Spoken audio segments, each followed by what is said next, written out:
Iritsi da unea gure site berrian edukiak txertatzeko. Hasteko ikusiko ditugu gainetik erreminta guztiak. Eta gero, banan aztertuko dugu zer eskaintzen diguten.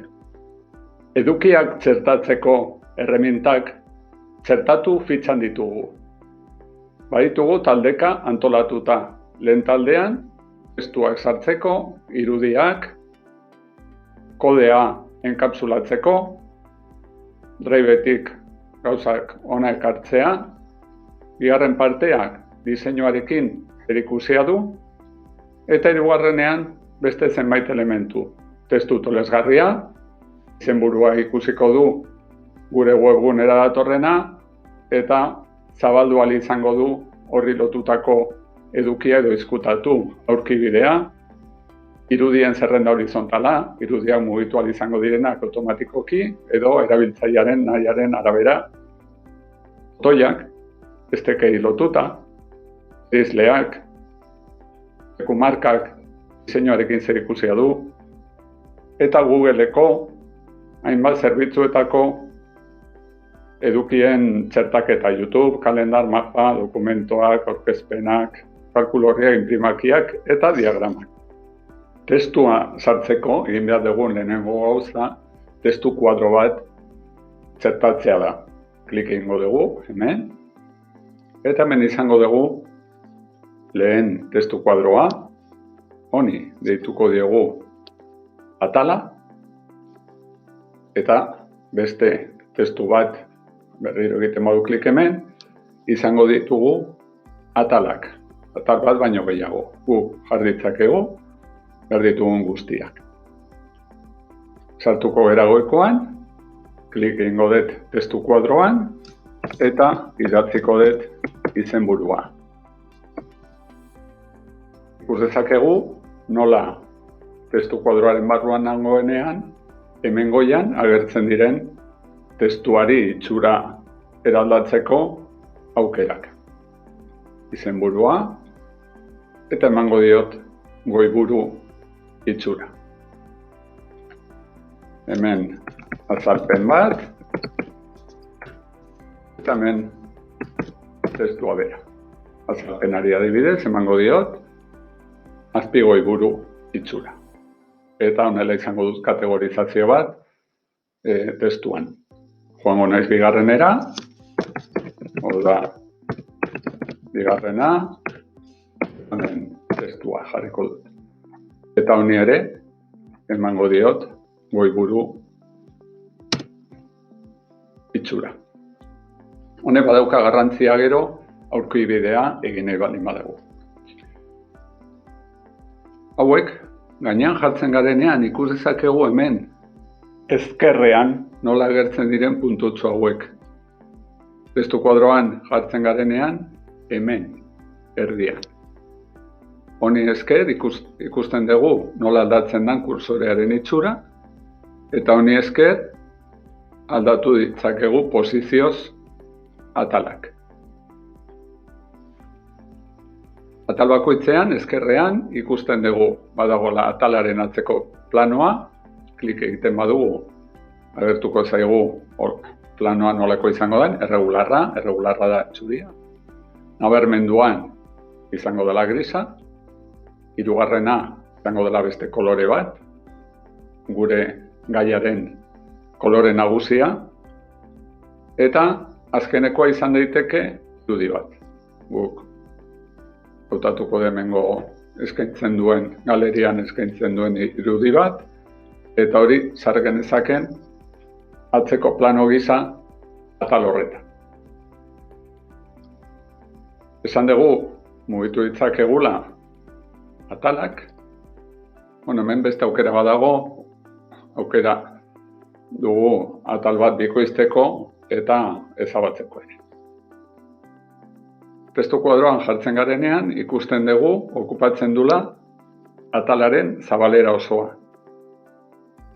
Hemen hau hartzen baldin badugu zaguaz, ikusten dugu nola egokitu dezakegun eta nola dauden erreferentzia batzuk goiti bera, datuko gaituztenak horietako zabalera batean kokatzen. Orain hau dugu, hau ere jar dezaketola zabalera horretan, eta nahi baldin badut, hemendik hartuta, ekar dezaket ona.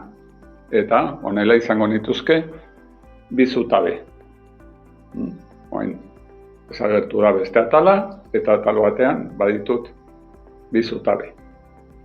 Testuan jartzen naizenean, ikusten dugun bezala, txertatu dezaket esteka bat, jarri estilo ezberdin eman, justifikatu alde batera bestera, zerrenda bat egin, buletak ere jarri, eta bar. Irudiak txertatzeko hemen daukagu erreminta. Hasi baino lehen, berezi ingo ditut bi testo kuadro hauek. Gero ikusiko dugu zertarako. Irudiak erremintaren gainean klik egin, eta bi aukera, kargatu ordenagailutik edo hautatu. Hautatu ditzaket irudiak URL baten arabera, Googleen bilaketa egin dezaket, argazkiak, edo Google Drivetik hartu. Horra jungo naiz, eta jungo naiz azkenekotara. Bilaketa egin genezaken nire unitatean, nirekin partekatutakoetan, edo unitate partekatuetan ere. Hemendik bi irudi hartuko ditut. Klik egiten da batean, klik egiten da bestean, eta txertatu. Hartzen dudanean irudi bakar bat, atal berri bat sortuko da horrekin, eta bat baino gehiago denean, sartuko ditu atal berean. Orain, egingo dudana, zera izango da hartuko eta hau, eta jarriko dut goiko testuaren eskubian. Eta beste hau, hemen ezkerrean. Orduan kombinatuta dauka testua irudi batekin, beste testua beste irudi honekin. Klik egiten dudanean irudi baten gainean, ikus dezaket, badaukadala aukera bat ebakitzeko. Nik fokalizatu nahi baldin badut atentzioa irudiaren parte batean, honekin egin dezaket. Eta gainera, nahi baldin badut, gehitu dizaioket azpititulu bat. Klinikako praktikak, adibidez. Egin. Orduan, hemen ikusten dugu nola agertzen den lauki urdin hori irudi eta testuaren inguruan. Orain, testu hori eta irudi hori bat dira, eta mugitzen dugunean elkarrekin joango dira. Ez da gauza bera gertatzen, irudi hau eta testo honekin. Klik egiten badugu, hemen puntutxo hauekin, guk egokitu dezakegu. Eta jarri kasu honetan adibidez estuago. Behin hori eginda, botoi honekin desegin dezaket mozteko urrats hori. Gehitu dezaioket irudi bati esteka bat, ezabatu dezaket, eta baita ere, gehitu dezaket ordezko testua. Irisgarritasun arrazoiengatik. Orduan gainetik pasatzean, testu hori egongo da, eta gero pertsona itsu batek bere erramintekin jakin aldi izango luke zer dagoen irudi horretan. Edo ordeztu dezakegu irudi bat. Jarraitu baino lehen, hau garbituko dut. Toki gehiago izateko. Horrengoa da kapsulatu. Honekin, txertatu dezakegu webgune bat gurean, adibidez. Hizkuntzarena, hartu URL-a, hemen itzatzi, hemen erakutsiko du, eta txertatu egingo dugu. Hemen ni jute eman nahi zoain aurrebistara, ikusiko dut, eta txertatutako leiho honetan joan izango naiz barruko edukietara. bueltatuko naiz, zera, ukenduko dut, eta ikusiko dugu bigarren aukera. Kapsulatu kodea. Hemen HTML kodea sartu behar da. Adibidez, Twitterren jarioa jar genezaken hor. Hemen prestatuta daukat, kopiatu kodea, hona etorri, hemen itxatzi eta hurrengoa. Hemen erakutsiko du eta txertatu. Ajustatu ahal izango dugu luzera, zabalera, eta beste edozein tal bezala kudeatu ahal izango dugu tokiz mugitu eta bar. Hasteko ezabatuko dugu atal hau eta joango gara diseinuak erramintara. Hemen baditugu hainbat aukera kombinatzen dutenak, irudiak edo objektu grafikoak eta testuak. Har dezagun adibidez hau. Gainerakoekin oso antzekoa da. Haue, hona ekarri, eta hemen izango dugu elementu grafikoa eta hemen testua. Hau aldatu genezaken alde batera bestera gure nahiaren arabera. Hemen klik egin eta hemen ditugu aukerak. Aukera batzuk beste erramintakin ere egin zitezkenak. Kargatu, hautatu irudi bat, Drivetik, YouTubeko bideo bat, egutegiak edo mapa. Guazen mapa bat sartzera. Idatziko dut ikastetxearen izena hemen, bilatzeko, bilaketa egiteko. Hemen dago. Bildu ezaket pizka bat nahi baldin badut, eta hautatu. Eta hemen agriko da. Hemen, adibidez, nola iritsi. Aldatu ezaket tamaina nahi baldin badut, eta hemen info gehiago. Eta izango nuke, sekzio hori sortuta, atal hori sortuta, nahiko modu errezean. Hau, nahi baldin badut, izkutatu dezaket edo erakutsi, beharraren arabera. Testu tolesgarria. Bi parte izango ditu. Ikusiko dena. Ezkutuan izango dena.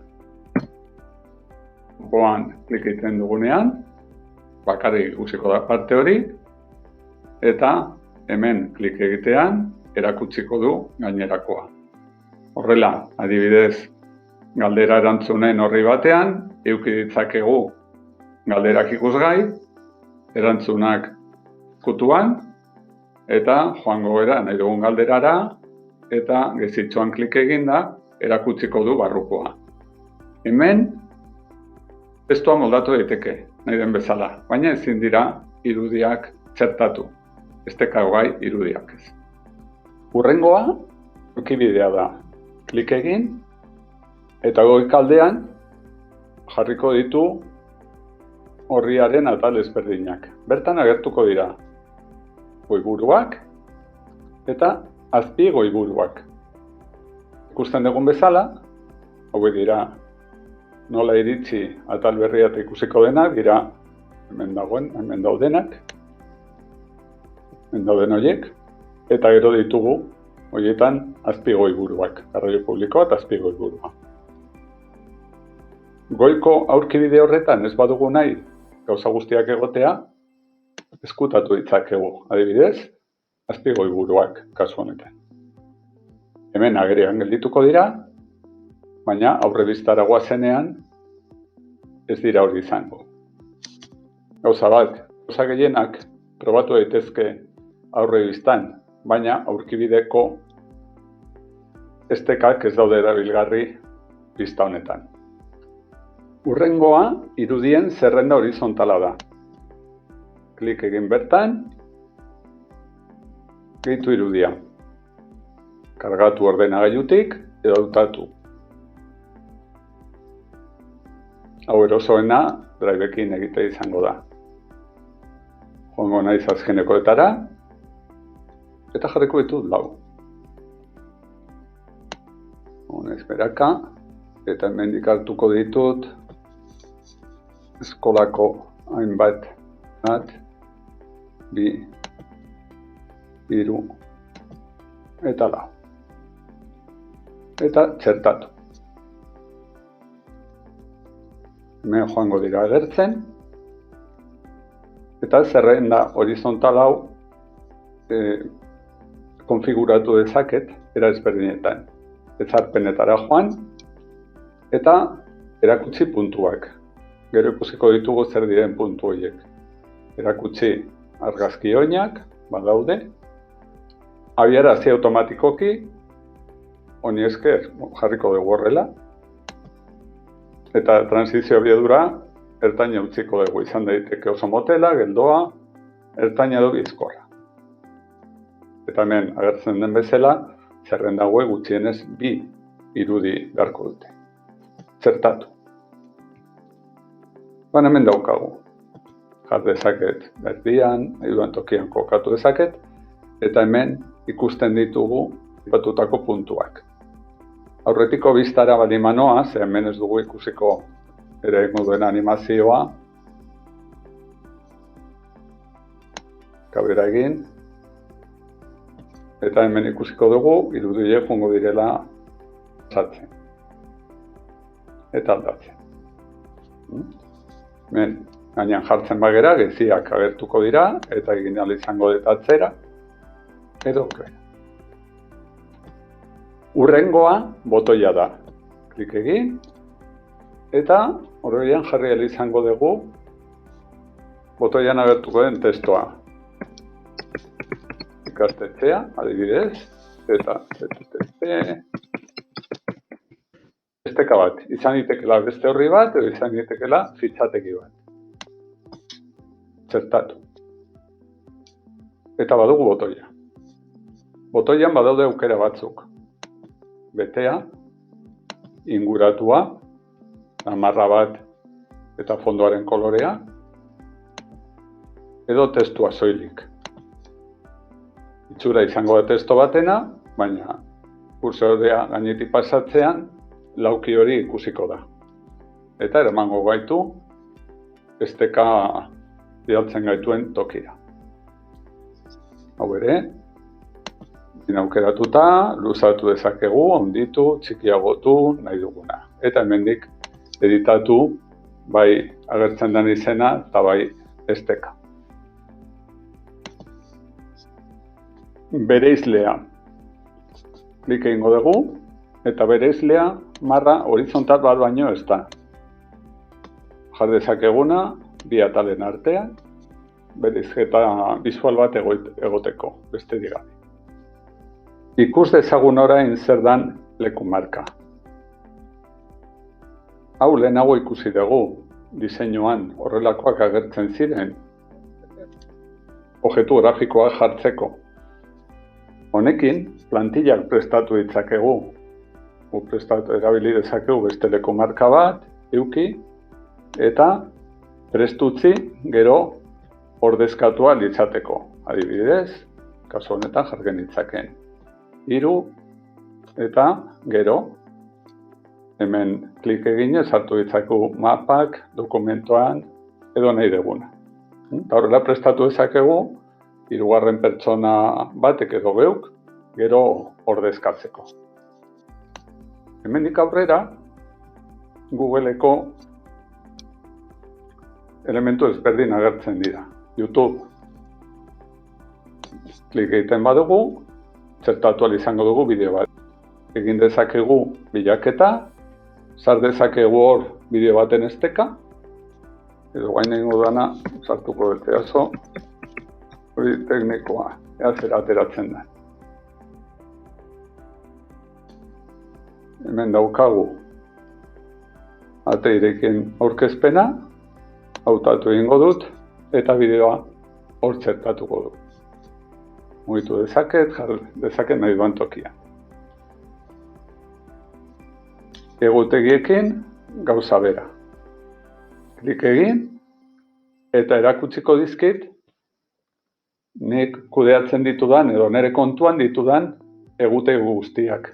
Eta joan daiteke aukeratzen bat baino gehiago. Nahi ditudanak txertatuko ditu eta ezarpenen atalean jarri izango ditut nire gustoko gauzak. Erakutsi izena, edo ez, navigazio botoiak, ordu zona, hautapena eta ze moduan nahi dudan agertzea. Agenda gisa, astea edo hilabetea. Hemen bekaldean ditugu mapak, Googleko dokumentoak, Googleko aurkezpenak, kalkuorriak, inprimakiak eta diagramak. Guztietan prozesua berdintzua da. Mapana lehen ikusi dugu, ikusiko dugu aurkezpen bat eta bestetarako esan bezala gauza bera. Aurkezpenak hemen irekitzen da, azkenak erakusten dizkigu, baina egin dezakegu bilaketa, zerrenda gisa ikusi, eta orduan hauxe hartuko dut. Klik egin, txertatu. Hemen daukagu, eta ezarpenetan, ikus dezakegu egon daitekela abiarazte automatikoa eta joango direla pasatzen. Zikloan pasa daitezke diapositibak, gelditu gabe, edo gelditzen da amaieran, zerapena, zenbat denbora pasako dan batetik bestera, orain grisean dago, baina hemen klik egitean, aterako da denbora. Erreprodukzio errepikakorra, adibidez, eta aurkezpena hasiko da lehen diapositiba, eta eginda. Eta hemen bertan ikus dezakegu aurrebista nola joango diren pasatzen. Eta esan bezala gainerakoak berdin. Eta goazen azkeneko puntura. Hemen behian ikusten dana. Gehitu horri oina. Hemen klik egin eta horri guztien edo nahi ditugun horrien bekaldean agertuko dena. Horri oina. Hemen ere nahi badin badegu, txertatu ditzakegu besterako elementuak. Adibidez, gora joan gaitezke, irudiak, eta hautatu irudiren bat, azkenak,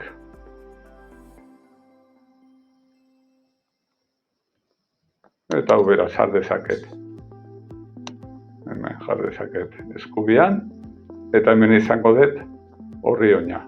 Oain hemen goian berriro klik egin, eta itxiko da bekoaren edizioa.